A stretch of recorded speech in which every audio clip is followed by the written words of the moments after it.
Clinton Carter acordou após a noite de Natal, exausto além das palavras.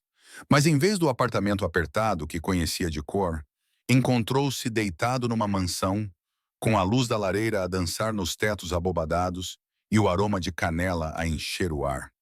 O seu coração deu um salto quando percebeu que a sua filha não estava ao seu lado. Perto da lareira estava sentada a mulher que ele tinha resgatado na noite anterior, aquela que estava presa na tempestade de neve. Quando a luz incidiu sobre o rosto dela, Clinton congelou. Era Vivian Constant, a sua diretora executiva. Mas por que uma mulher tão poderosa traria um pai solteiro para a sua propriedade? E que segredo ela escondia por trás daqueles olhos cautelosos? Clinton Carter tinha 36 anos e trabalhava na manutenção e limpeza da Sterling Tech. Os seus dias começavam antes do nascer do sol e terminavam muito depois de a maioria dos funcionários ter ido para casa, para os seus lares aquecidos. Ele morava num apartamento alugado com a sua filha Matilda, de 7 anos, que tinha olhos curiosos que pareciam captar tudo o que os adultos tentavam esconder. O apartamento tinha 2 quartos pequenos, uma cozinha com um fogão que funcionava em dias bons e janelas que chocalhavam quando o vento soprava forte. Clinton já tinha demonstrado um talento real em engenharia mecânica. Antes de Matilda nascer, ele se matriculou em aulas noturnas e impressionou os seus instrutores com uma compreensão intuitiva de sistemas e reparos. Mas quando a sua esposa partiu sem aviso, levando apenas a sua mala e deixando um bilhete a dizer que não aguentava mais, Clinton desistiu dos estudos para se concentrar em colocar comida na mesa. Era um homem calado que nunca se queixava e nunca recusava um pedido de ajuda, mesmo que isso significasse ficar até tarde para consertar um aquecedor avariado ou desentupir um cano. Os outros trabalhadores da manutenção gostavam dele. O pessoal do escritório mal reparava nele. Ele usava o mesmo uniforme azul marinho todos os dias e mantinha a cabeça baixa quando os executivos passavam nos corredores. No fundo, carregava um peso que nunca mencionava em voz alta, uma sensação de que tinha falhado em algum ponto do caminho, e que o seu salário baixo e a sua posição humilde eram simplesmente o que merecia. Vivian Constance tinha 34 anos e tinha construído uma reputação que a precedia em todas as salas de reuniões. As pessoas chamavam-na de Rainha do Gelo. O seu cabelo loiro caía em ondas suaves que contrastavam com as linhas bem definidas dos seus fatos à medida. Ela era bonita de uma forma que mantinha as pessoas à distância, como se admirá-la de longe fosse mais seguro do que aproximar-se. Ela dirigia a Sterling Tech com precisão e disciplina, e os seus funcionários respeitavam-na, mesmo que sussurrassem que ela nunca sorria, nunca mostrava fraqueza, nunca deixava ninguém ver por trás da máscara. O que eles não sabiam era que o Natal era o dia que Vivian mais temia. Estava ligado a memórias da infância, a uma noite de chamas, gritos e mãos a puxá-la de quartos cheios de fumo. Todos os dezembros traziam de volta a ansiedade, apertando o seu peito até ela mal conseguir respirar. Este ano, ela tentou ir para casa mais cedo para evitar a festa do escritório e se trancar antes que o pânico a dominasse. Mas a tempestade de neve chegou mais rápido do que as previsões meteorológicas indicavam. Por baixo do poder e da aparência fria, Vivian carregava uma pressão que nunca diminuía. A diretora financeira, Helen Farrar, queria o seu cargo e não fazia segredo disso. O conselho questionava suas decisões. Os acionistas observavam cada movimento seu, à espera de um erro que justificasse substituí-la por alguém mais fácil de controlar. Matilda Carter tinha 7 anos e aprendera a ler o mundo através de pequenos detalhes. Ela percebia quando os ombros do pai ficavam tensos, quando o sorriso dele não chegava aos olhos, quando ele pulava refeições para economizar dinheiro. Era uma criança inteligente que adorava consertar coisas ao lado do pai, entregando-lhe ferramentas e fazendo perguntas sobre como as máquinas funcionavam. Acreditava na magia do Natal como só as crianças conseguem acreditar, com a certeza absoluta de que coisas boas poderiam acontecer se desejasse com força suficiente. Matilda era aquela que via conexões que os adultos não viam, que conseguia sentir a tristeza mesmo quando as pessoas fingiam estar bem. Ela tornou-se a ponte nesta história, aquela que desata os nós emocionais que os adultos amarraram com tanta força que não conseguem desatar sozinhos. Helen Farrar era perspicaz e ambiciosa, uma mulher que lutou para chegar ao cargo de diretora financeira e agora queria o cargo mais alto. Ela era estratégica na sua crueldade, nunca atacando abertamente, mas sempre observando, sempre esperando o momento em que Vivian tropeçaria. Helen mantinha arquivos sobre todos, acompanhava todas as decisões e cultivava aliados no conselho que compartilhavam a sua visão de uma empresa gerida com eficiência implacável, em vez da abordagem mais cautelosa de Vivian. Ela também tinha um segredo. Algo enterrado no seu passado que se ligava à família Constance, uma dívida que ela nunca tinha reconhecido e um rancor que nunca tinha perdoado. A véspera de Natal chegou com uma tempestade de neve que transformou a cidade num borrão branco. Clinton e Matilda estavam a voltar para casa a pé do supermercado, a sua respiração formando nuvens no ar gelado quando viram o carro.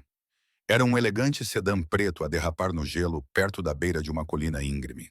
O vento uivava, empurrando o veículo centímetro a centímetro em direção ao precipício. Clinton não pensou duas vezes. Ele correu, com as botas a escorregar na neve, e chegou à porta do lado do motorista no momento em que ela começou a deslizar mais rápido.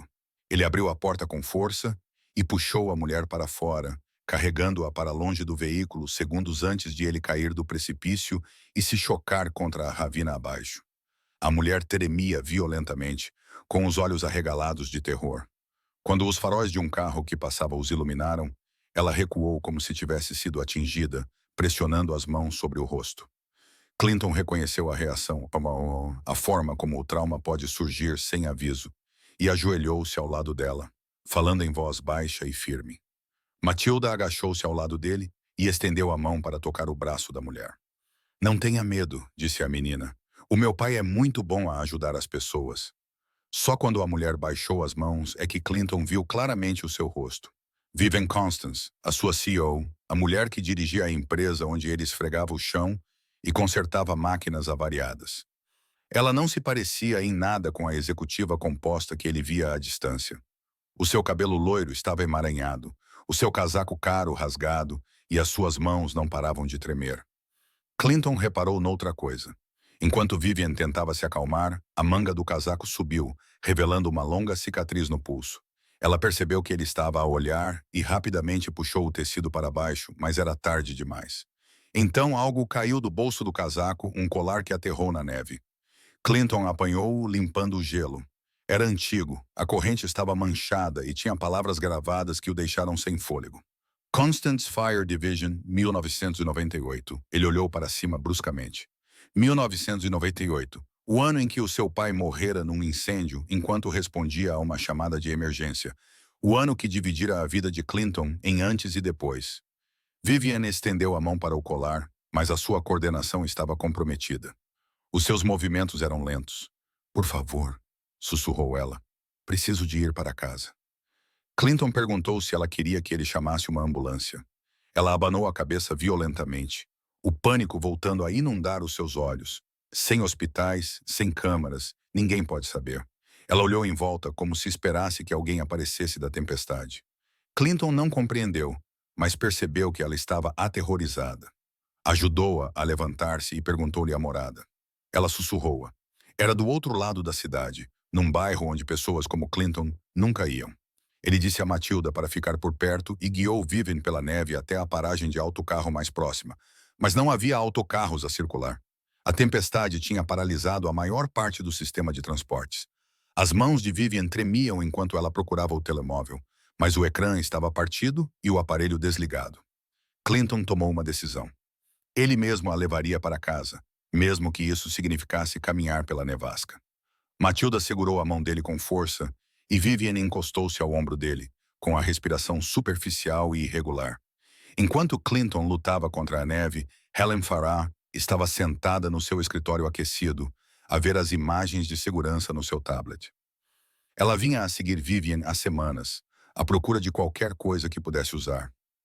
Quando Vivian saiu mais cedo do escritório, Helen enviou alguém para a seguir discretamente, apenas para ver para onde a intocável CEO ia quando pensava que ninguém a observava. Agora, Helen assistia às imagens que o seu contacto lhe enviara. Um vídeo granulado de uma câmara de trânsito mostrava Clinton a puxar Vivian para fora do carro. Outro clipe mostrava-o a apoiá-la enquanto se afastavam. Isso poderia ser interpretado de várias maneiras, e nenhuma delas seria boa para Vivian. Helen enviou uma mensagem ao seu contacto. Continue a segui-los. Documente tudo. Clinton, Vivian e Matilda chegaram à propriedade Constant quase 2 horas depois, encharcados e congelados. A mansão erguia-se diante deles, iluminada por dentro, e Clinton sentiu-se completamente deslocado. Esse não era o seu mundo. As portas estavam destrancadas, como Vivian havia dito que estariam. Lá dentro, a lareira ainda estava acesa e o cheiro de canela pairava no ar. O estava aí, achar, proveniente das decorações que Vivian havia colocado dias atrás e depois evitado olhar.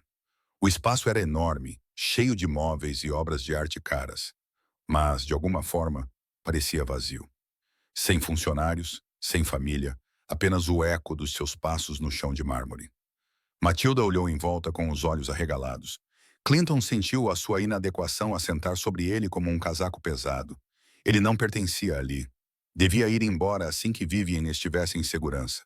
Mas quando sugeriu chamar alguém para ficar com ela, Vivian abanou a cabeça. Não há ninguém, disse ela baixinho. Mandei os funcionários para casa para o feriado. Ela dirigiu-se para a lareira e parou abruptamente, com o corpo todo rígido. As chamas! Ela não conseguia aproximar-se delas. Matilda percebeu imediatamente. Ela tem medo do fogo, sussurrou a menina ao pai. Os olhos dela parecem tristes. Clinton compreendeu então o colar, as cicatrizes, a forma como Vivian tinha reagido aos faróis.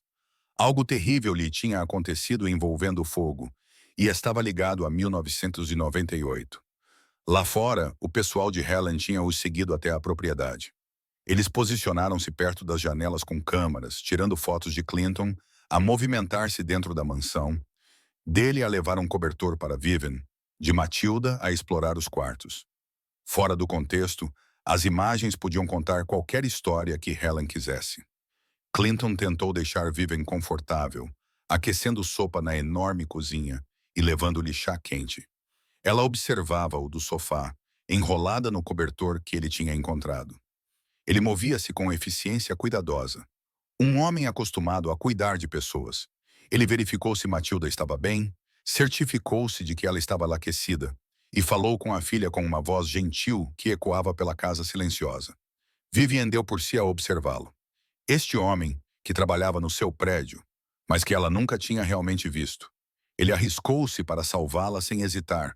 Caminhou quilômetros através de uma tempestade para levá-la para casa e agora estava a cuidar dela como se fosse a coisa mais natural do mundo. Era tão diferente do mundo corporativo em que ela vivia, onde cada gesto era calculado e cada gentileza tinha um preço.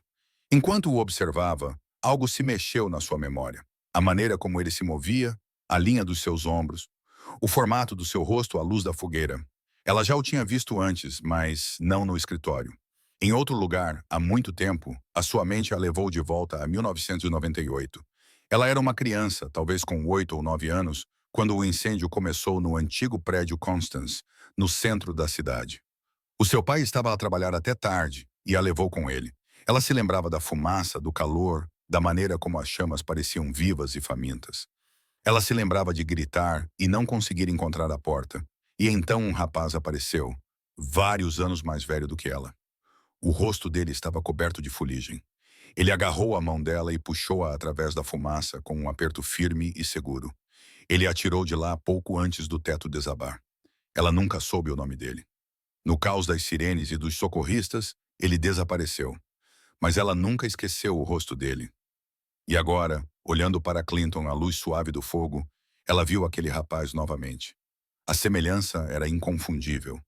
Mas se ele era aquele rapaz, então o pai dele poderia ter sido um dos bombeiros que responderam aquela noite.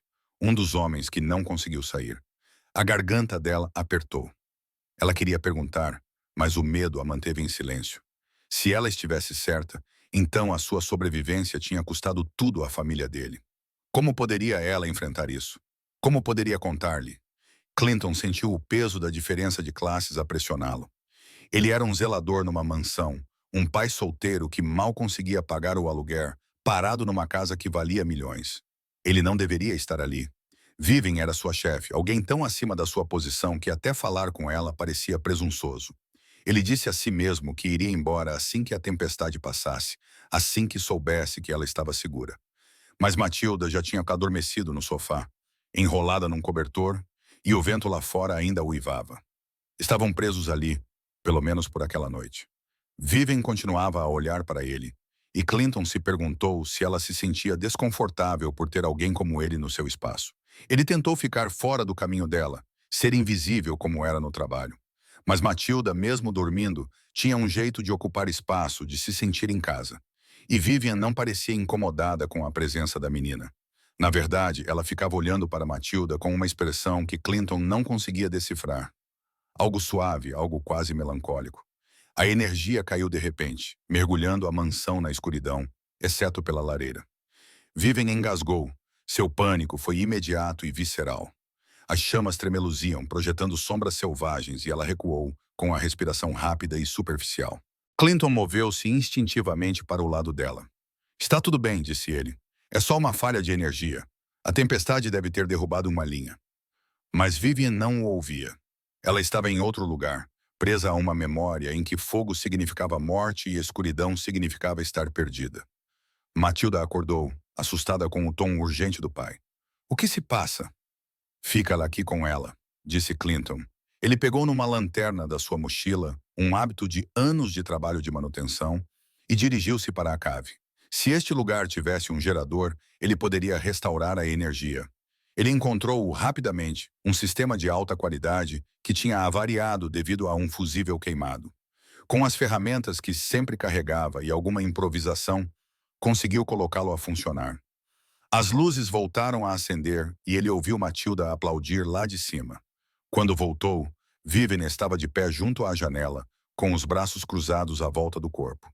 Ela virou-se quando o ouviu e, pela primeira vez, olhou realmente para ele.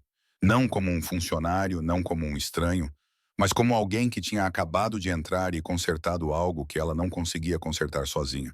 Obrigada, disse ela com a voz embargada pela emoção. É apenas parte do trabalho, disse Clinton, tentando desviar o assunto. Não, disse Vivian. Não é, não precisavas de fazer nada disso. Lá fora, um dos homens de Helen tentava aproximar-se da casa. Ao atravessar o jardim para espreitar pelas janelas, Clinton percebeu um movimento pelo canto do olho. Ele aproximou-se do vidro e viu uma figura a esconder-se atrás de uma sebe. Há alguém lá fora, disse ele. O medo de Vivian aumentou novamente. Clinton disse a Matilda para ficar dentro de casa e saiu para a tempestade. A neve caía forte e a visibilidade era quase nula. Ele viu pegadas a afastar-se da casa e seguiu-as. A figura era rápida, mas Clinton estava determinado.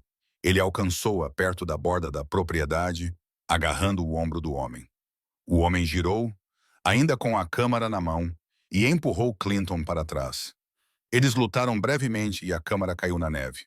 O homem correu, desaparecendo na névoa branca da tempestade. Clinton pegou a câmara e voltou para a casa, com o frio penetrando nos seus ossos. Vivian encontrou-o na porta, com o rosto pálido. Quem era aquele? Não sei, disse Clinton, mas eles estavam a tirar fotos. A mente de Vivian correu. Helen? Tinha de ser Helen.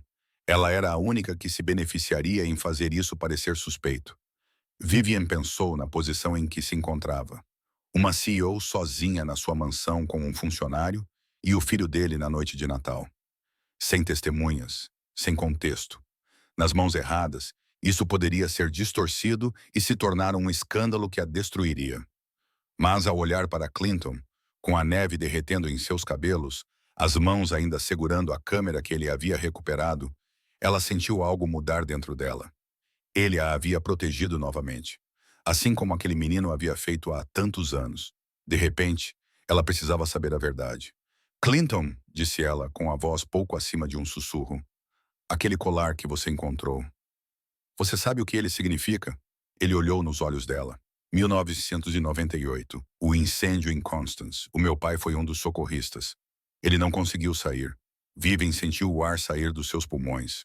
Eu estava lá, disse ela. Eu era a criança que eles resgataram. Clinton olhou para ela, as peças se encaixando. Tu eras a menina? Sim, disse Vivian. E havia um menino. Ele me tirou de lá antes do prédio desabar. Eu nunca soube o nome dele. Ela olhou para Clinton, lágrimas se formando nos seus olhos. Era você, não era? Clinton não conseguia falar. A memória voltou com dolorosa clareza. Ele tinha 14 anos e acompanhava o pai naquela noite porque era véspera de Natal e o pai tinha prometido que iriam tomar chocolate quente depois do turno terminar. Quando a chamada chegou, o pai disse-lhe para esperar na carrinha. Mas Clinton viu o fumo, ouviu os gritos e correu para dentro mesmo assim. Ele encontrou uma menina de cabelos loiros e olhos aterrorizados, chamando pelo pai. Ele agarrou a mão dela e a puxou em direção à saída. A voz do pai gritava para ele sair. Ele levou a menina para um lugar seguro, mas quando se virou, o teto desabou. O pai estava lá dentro. E então tudo acabou. O meu pai morreu para salvar você, disse Clinton, e não havia acusação na sua voz, apenas uma constatação. Sinto muito, sussurrou Vivian, com lágrimas a escorrerem-lhe pelo rosto. Sinto muito. Matilda, que estava a ouvir da porta, aproximou-se e pegou na mão de Vivian. Você não fez nada de errado. A menina disse. Meu pai me disse que às vezes coisas ruins acontecem, e não é culpa de ninguém. Ele disse que o pai dele era um herói porque salvava pessoas. Isso significa que tu deverias ter sobrevivido. Vivian olhou para a criança. Aquela menina de 7 anos com mais sabedoria do que a maioria dos adultos e quebrada. Ela se ajoelhou e deixou Matilda abraçá-la. E pela primeira vez em anos, Vivian se permitiu chorar. Clinton estava a alguns metros de distância, com os olhos marejados, e percebeu algo. Passou 24 anos carregando raiva e tristeza pela morte do pai. Mas olhando para Vivian agora, vendo a sua dor e a sua culpa, ele entendeu que ela carregava o seu próprio fardo há tanto tempo quanto ele, e que nenhum dos dois merecia continuar sofrendo. Na manhã seguinte, Helen Farrar entrou em ação. Ela entrou em contato com o Conselho de Administração e vários meios de comunicação importantes, enviando-lhes as fotos que a sua equipe havia tirado. Ela elaborou uma narrativa. A CEO, Vivian Constance, tinha desaparecido na véspera de Natal e foi encontrada na sua mansão com um funcionário da manutenção e o filho dele em circunstâncias suspeitas. Ela insinuou impropriedade, possível coação e falta de discernimento que deveriam desqualificar Vivian do seu cargo. A história espalhou-se rapidamente. No meio da manhã, os repórteres estavam estacionados do lado de fora da propriedade dos Constance e o conselho convocou uma reunião de emergência. Clinton viu as carrinhas das emissoras de TV chegando e entendeu imediatamente o que estava a acontecer. Ele estava a ser transformado no vilão, um funcionário de baixo escalão que, de alguma forma, havia manipulado sua entrada na casa da CEO. Ele se virou para Vivian. Eu devo ir, disse ele. Isso vai arruinar você. Não, disse Vivian, e sua voz estava mais forte do que ele jamais a tinha ouvido antes. Não vai a lado nenhum. Ela ligou para o seu advogado e para o seu chefe de segurança e exigiu que se encontrassem com ela no escritório imediatamente. Depois, virou-se para Clinton e Matilda. Clinton olhou para sua filha, que acenou solenemente com a cabeça, e depois voltou a olhar para Vivian. Sim, disse ele. Chegaram juntos a Sterling Tech, passando por uma multidão de repórteres que gritavam perguntas. Vivian mantinha a cabeça erguida. Clinton carregava Matilda e não pararam para responder a ninguém. Lá dentro, a diretoria já estava reunida. Helen, sentada entre eles com uma expressão cuidadosamente neutra que não escondia totalmente a sua satisfação. O presidente da diretoria, um homem mais velho chamado Marcus Whitfield, limpou a garganta. Vivian, essas alegações são graves. Precisamos de uma explicação. Vocês terão uma, disse Vivian. Ela acenou para o seu chefe de segurança que conectou um laptop à tela da sala de conferências. Mas primeiro vocês vão ver uma coisa. O ecrã iluminou-se com imagens de segurança da propriedade dos Constance. Mostravam tudo. O pessoal de Helen a rondar a propriedade, a tirar fotos através das janelas, a tentar abrir portas. Mostravam Clinton a afugentar um deles. Mostravam marcas de tempo que provavam que ele estava lá para proteger Vivian, não para a ameaçar. Depois vieram imagens de câmaras de trânsito que a equipa de Vivian tinha obtido, mostrando o acidente. Clinton a puxando para fora do carro, carregando-a através da tempestade. Este homem salvou a minha vida, disse Vivian, com voz firme. Na véspera de Natal, o meu carro derrapou na estrada durante a tempestade. Clinton Carter arriscou a sua própria segurança para me tirar de lá. Ele caminhou quilômetros através de uma nevasca para me levar para casa, e quando alguém tentou invadir a minha propriedade, ele protegeu-me novamente. Ela virou-se para olhar para Helen. E enquanto ele fazia isso, o meu diretor financeiro estava a orquestrar uma campanha difamatória para destruir a ambos. Os membros do conselho olharam para Helen, cujo rosto estava pálido. Marcus Whitfield recostou-se na cadeira. Helen, tenho alguma resposta para isso? Helen tentou recuperar-se para distorcer a situação, mas as provas eram esmagadoras. O conselho votou pela sua suspensão enquanto se aguardava uma investigação completa. Vários membros pediram desculpas a Vivian. Embora seu desconforto fosse palpável, eles estavam prontos para acreditar no pior. A narrativa da mídia mudou rapidamente assim que a equipe de Vivian divulgou a história completa. As manchetes passaram de escândalo para heroísmo. Pai solteiro salva CEO em nevasca de Natal. Trabalhador de manutenção arrisca a vida pelo chefe. CEO revela: devo tudo a ele. A foto de Clinton apareceu em sites de notícias e as pessoas começaram a compartilhar a história, elogiando sua abnegação. Mas Clinton mal percebeu. Ele estava exausto e sobrecarregado, ainda tentando processar tudo o que tinha acontecido. Vivian encontrou-o num corredor tranquilo, longe dos repórteres e dos membros do conselho. Quero que fique, disse ela, não como funcionário da manutenção, mas como engenheiro mecânico. Foi para isso que se formou, não foi? Não terminei, disse Clinton. Mas você tem as habilidades, disse Vivian. Eu vi você consertar o gerador. Eu vi você improvisar soluções sob pressão. Precisamos de pessoas como você. Não sei se pertenço a este lugar, disse Clinton. Você pertence aonde quer que escolha estar. Vivian disse. E eu escolho acreditar que você pertence a este lugar, comigo e com Matilda, se você me deixar fazer parte das suas vidas. Clinton olhou para ela. Aquela mulher que era uma estranha 48 horas atrás e que agora parecia alguém que ele conhecia há muito tempo. Por quê? Perguntou ele. Porque me salvaste, disse Vivian 2 vezes. Uma vez quando eu tinha 8 anos e outra há 2 noites. E talvez seja a hora de eu te salvar de volta. Naquela noite, depois que os repórteres foram embora, a diretoria se dispersou e a crise passou. Vivian convidou Clinton e Matilda para ficar na propriedade até que decidissem o que fazer. Matilda correu à frente, explorando os quartos que ainda não tinha visto, e Vivian caminhou com Clinton pelo jardim coberto de neve. A tempestade tinha passado, deixando tudo coberto de branco, que brilhava ao luar. Passei tantos anos com medo do fogo, disse Vivian. Medo daquela noite, medo de não merecer sobreviver quando o teu pai não sobreviveu. Construí muros à minha volta porque achava que, se permanecesse fria o suficiente, poderia manter a dor afastada. E agora? Perguntou Clinton. Agora acho que talvez as barreiras apenas me tenham mantido solitária, disse Vivian. Ela parou de andar e virou-se para ele. Tu não compreendes o que fizeste. Não apenas salvaste a minha vida naquela tempestade. Lembraste-me que tenho permissão para sentir coisas, para ter medo e ainda assim continuar, para aceitar ajuda, para deixar as pessoas entrarem. Tu fizeste o mesmo por mim, disse Clinton baixinho. Passei anos a pensar que tinha falhado, que não era bom o suficiente, que o meu emprego, o meu apartamento e a minha vida eram tudo o que eu merecia. Mas tu viste algo diferente. Viste alguém que valia a pena proteger, alguém que valia a pena defender perante a direção, alguém em quem valia a pena acreditar. Vivian estendeu a mão e tocou-lhe no ombro com delicadeza. Salvaste-me quando éramos crianças, e eu não podia fazer nada por ti naquela altura. Mas agora posso. Agora podemos salvar-nos um ao outro. Clinton sentiu algo se abrir no seu peito. Um nó apertado de vergonha e inadequação que vivia ali há muito tempo. Ele olhou para esta mulher, esta poderosa CEO com cabelos loiros refletindo a luz da lua, e viu-a não como alguém acima dele, mas como alguém ao seu lado. Igual um ser humano real. Obrigado, disse ele, e as palavras tinham mais peso do que ela poderia imaginar. Não me agradeça ainda, disse Vivian, e sorriu, um sorriso verdadeiro que transformou o seu rosto.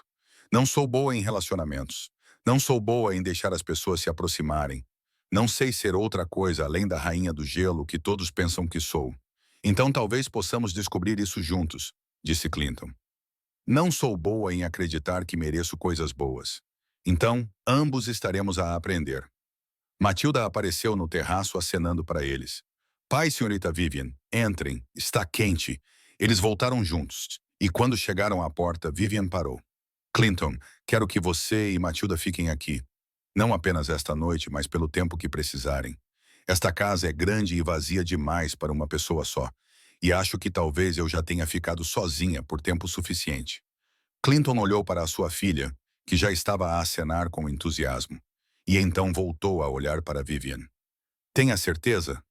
Tenho a certeza, disse Vivian. Tomei muitas decisões na minha carreira.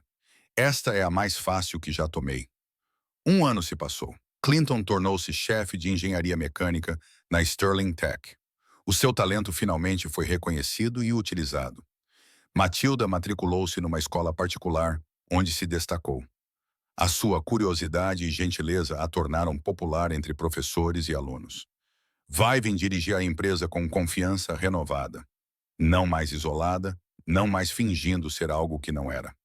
Helen Farrar foi demitida depois que a investigação revelou que ela estava desviando fundos e o conselho emitiu um pedido formal de desculpas a Vivian e Clinton. Na manhã de Natal, os três sentaram-se na sala de estar da propriedade Constance, que se transformou de uma casa vazia em uma verdadeira residência. Matilda decorou a árvore com enfeites que ela mesma fez, e o cheiro de rolos de canela encheu o ar. Vivian vestia um suéter macio em vez de um terno, e seu cabelo estava solto sobre os ombros. Clinton sentou-se ao lado dela, confortável de uma forma que ele nunca imaginou ser possível. Matilda distribuiu os presentes com uma excitação sem limites. Quando chegou a vez de Vivian, Clinton deu-lhe uma pequena caixa. Ela abriu-a cuidadosamente e encontrou um colar dentro. Era novo, com uma corrente de prata brilhante e polida, com um pingente gravado com palavras que ela leu em voz alta. Para a rapariga que salvei e que me salvou de volta. Vivian olhou para Clinton, com lágrimas nos olhos. Não sei o que dizer. Diga que vai ficar com ele, disse Clinton. Diga que vai lembrar-se de que nos encontramos 2 vezes contra todas as probabilidades e que desta vez não vamos desistir. Vivian colocou o colar, que repousava sobre o seu coração. Clinton, nunca vou deixar você ou Matilda irem embora. Vocês são a minha família agora, os dois. Matilda subiu no sofá entre eles e sentaram-se juntos ao calor da lareira. Vivian não temia mais as chamas, elas representavam algo diferente agora. Luz na escuridão, calor no frio, segurança em vez de perigo. Ela pensou na criança apavorada que fora e no menino que a salvara e em como parecia impossível que eles se encontrassem novamente décadas depois. Mas a vida os trouxe de volta juntos através de uma tempestade de neve, um ato de bondade e uma série de eventos que só poderiam ser chamados de destino. Clinton segurou a filha de um lado e colocou a mão no ombro de Vivian do outro. Ele pensou no pai, que morrera como um herói, e esperava que, de alguma forma, ele soubesse que seu sacrifício não fora em vão. A menina que ele salvara crescera e se tornara uma mulher forte, complexa e bonita, e ela salvara Clinton de volta, não do fogo, mas de um tipo mais silencioso de afogamento. A lenta erosão da autoestima que vem de anos sendo ignorada. Eram 3 pessoas que se perderam, cada uma à sua maneira. Vivem presa ao trauma e ao isolamento. Clinton, soterrado pela vergonha e pelas baixas expectativas. Matilda, ansiando por estabilidade e uma família completa. E agora, através de uma combinação de coragem, bondade e pura esperança teimosa, tinham se encontrado. Tinham construído algo real a partir dos destroços dos seus passados separados. Lá fora, a neve começou a cair novamente, suave e gentil desta vez, cobrindo o mundo com um branco fresco. Lá dentro, o fogo crepitava e as luzes da árvore brilhavam. E 3 pessoas que eram estranhas há 1 ano estavam sentadas juntas como uma família. Não por laços de sangue ou obrigação, mas porque tinham escolhido umas às outras, porque tinham visto o melhor umas nas outras quando o resto do mundo tinha desviado o olhar. Porque, às vezes, contra toda a lógica e expectativa, pessoas quebradas podem se unir e formar algo completo. E naquela mansão que antes ecoava com solidão, agora havia risadas, calor humano e a satisfação tranquila de pessoas que sabiam que eram